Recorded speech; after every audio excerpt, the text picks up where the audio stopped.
और मुझे ये कहना है कि ये जो चयन आयोग बना हुआ है, ये नया आयोग गठित हुआ है और इसके पीछे इसके कुछ उद्देश्य हैं। तो इसमें जो प्रक्रिया हम लोग करेंगे, अभी तो सब कुछ मेरे लिए भी नया है, तो मैं वहाँ पहले जाऊँगी और वहाँ पर चीज़ों को पहले देखूंगी और मेरा माना कि मैं एक कमेटी बनाऊंगी और कमेटी के माध्यम से पहले समीक्षा करूंगी कि इसके पहले कि चयन किस प्रकार से हुए, इसमें किस प्रकार के सुधार की आवश्यकता है, और सुधार को लेकर के मेरा प्रयास होगा कि मैं एक प्रस्ताव बनाऊंगी और उस प्रस्ताव को मैं अब शासन को भेजूंगी और शासन से मेरे प्रस्ताव को जब स्वीकृति मिल जाएगी और शासन का जो सुझाव रहेगा तो उसको अमल में लेते हुए मैं इस पर काम करना प्रारंभ करूंगी। लेकिन मेरा फोकस पूरी तरह से यही रहेगा कि किस प्रकार से पारदर्शिता को बनाए रखा जाए, कैसे शुचिता को बनाए रखा जाए और जो भी नियुक्तियां होंगी वो बेस्ट सिलेक्शन होंगे वहाँ पे। और इस बात का मैं विशेष ध्यान रखूंगी कि अभी जो हमारे टीचर्स आएंगे वो वर्तमान समय को देखते हुए वो टेक्निकली, जिसको कहते हैं कि वो फ्रेंडली हो, टेक्निकल ज्ञान उनको हो, आर्टिफिशियल इंटेलिजेंस का ज्ञान हो। तो इस तरह से हम चाहेंगे कि अभी जब हमारे अब शिक्षकों की नियुक्ति हो पूरी तरह से समय के अनुकूल हो, क्योंकि आजकल हम देख रहे हैं कि शिक्षक से अधिक विद्यार्थी सजग है। तो जब तक हम बेस्ट का चयन नहीं करेंगे तब तक हम शिक्षा व्यवस्था में सुधार नहीं ला पाएंगे।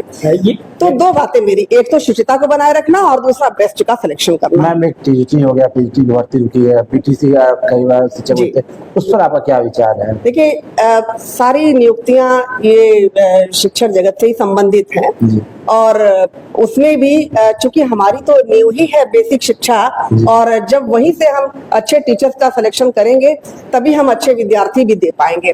तो वर्तमान समय में विद्यार्थियों को देखते हुए, अपने संस्थाओं की आवश्यकता को देखते हुए हम बेसिक शिक्षा से लेकर के और माध्यमिक और उच्चतर शिक्षा में हम बेस्ट देने का प्रयास करेंगे। मैम, रिटायर्ड ज्यादा लोग हुए, रिटायर्ड ज्यादा हो गए, बच्चों की संख्या बढ़ रही है, अध्यापक और कर्मचारियों की समस्या से हर संस्थान जूझ रहे हैं। तो ऐसे में इस समस्या निदान के लिए आपका क्या नजरिया है? देखिए, मैंने अभी बताया आपको कि अभी चूंकि आयोग नए प्रकार से गठित हुआ है और पहली उसकी अध्यक्ष के रूप में मुझे जो जिम्मेदारी मिली है, तो मैं पहले से ही बहुत कुछ अभी नहीं कह पाने की स्थिति में हूँ। इतना है कि पहले मैं वहाँ ज्वाइन कर लेती हूँ और ज्वाइन करने के बाद जब स्थिति का आकलन कर लूंगी तो बेसिक से लेकर के और हायर एजुकेशन तक की मेरी जो है कमेटी, जो हमारी टीम होगी वो टीम जिस प्रकार से तय करेगी, और सबसे बड़ी चीज कि हमारी टीम जो तय करेगी उसको जब तक शासन उसको सहमति या स्वीकृति नहीं देगा हम उसको लागू नहीं कर पाएंगे। पहले तो जितने अध्यक्ष थे उनकी कमेटी से दूरी थी। हाँ,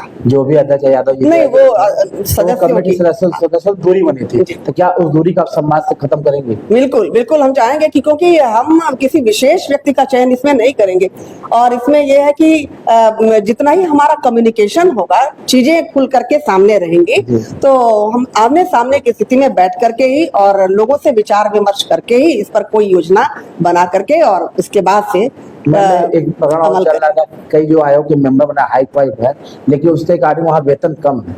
हाँ, एक 75 है, उससे कम ही आ रहा है। देखिए, वेतन पैसा अपनी जगह है और प्रतिष्ठा, सम्मान और हमारा जो देश के भविष्य है, हमारे बच्चे हैं और बच्चों को बनाने वाले हमारे शिक्षक हैं।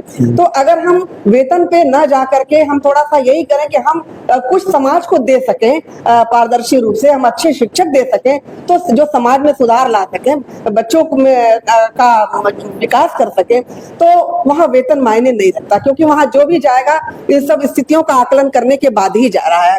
तो ऐसा नहीं कि वहां जाने के बाद से हमें पता चलेगा और निर्णय हमारा बदलेगा।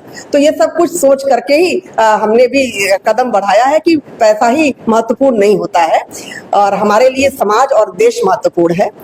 मैम, एक तो आपका अच्छा है, आप एक पेपर क्वेश्चन, पहला अध्यक्ष कौन होगा तो आपका नाम आएगा। अब बच्चों को एक नंबर जरूर मिल जाएगा उस पर, क्योंकि इतिहास जब जब लिखा जाएगा तो पहले अध्यक्ष का नाम परीक्षा जरूर पूछा जाता, तो आपका पहला नाम आएगा।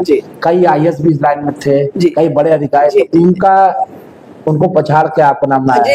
इस बारे में यही कहना है कि देखिए, किसी भी विश्वविद्यालय या शिक्षण संस्था या हायर एजुकेशन को जितनी अच्छी तरह से कोई शिक्षक समझ सकता है और उसकी व्यवस्था को, चाहे शिक्षण व्यवस्था हो व्यक्तित्व विकास को हो, तो और मैनेजमेंट की भी बात जहां तक है, तो जहां तक एक शिक्षक इस बात को समझ सकता है, मेरे ख्याल से शायद एक आईएएस या प्रशासनिक अधिकारी केवल प्रशासन तो कर सकता है, लेकिन ओवरऑल जो देखने की बात होती है वो शिक्षक बेहतर ढंग से समझ सकता है। तो जो मुझे ये दायित्व मिला है प्रथम अध्यक्ष के रूप में, तो मैं पहले एक शिक्षक ही हूँ, उसके बाद से अध्यक्ष हूँ।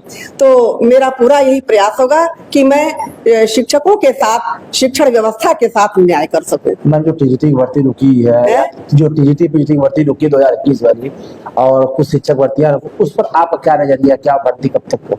देखिए, मैंने आपको बताया कि ये प्राथमिकता में है, क्योंकि अभी तक जितना भी विलंब हुआ, मेरे हिसाब से शासन का भी यही प्रयास है कि जल्दी से जल्दी, देखिए पिछले सप्ताह ही इसके साक्षात्कार हुए और 5-6 दिन में ही रिजल्ट आने का मतलब क्या है कि यह है कि शासन की भी मंशा है कि जल्दी से जल्दी इस कार्य को प्रारंभ किया जाए। तो वहां जाने के बाद मेरी तुरंत की प्राथमिकता होगी कि जो इस तरह के कार्य रुके हुए हैं उनको प्रारंभ कर दिया जाए। अच्छा मैम, ये भी देखा जाता है कुछ शिक्षक दोस्त की तरफ पेश नहीं आते स्टूडेंट, उस पर क्या कहना चाहिए? दोस्त की तरह? जी। देखिए, शिक्षक जो है अंदर से तो दोस्त की तरह होता है, लेकिन ऊपर से उसे एक अनुशासनात्मक व्यवस्था भी प्रदर्शित करनी होती है, क्योंकि शिक्षकों के हाथ में ही अनुशासन है। अगर हम सबसे दोस्त की तरह से बात करने लगेंगे तो बच्चों में भी अनुशासन नहीं रहेगा और हम अपने जो हमारा लक्ष्य है उसमें हम सफल नहीं हो पाएंगे। तो शिक्षक और विद्यार्थी में एक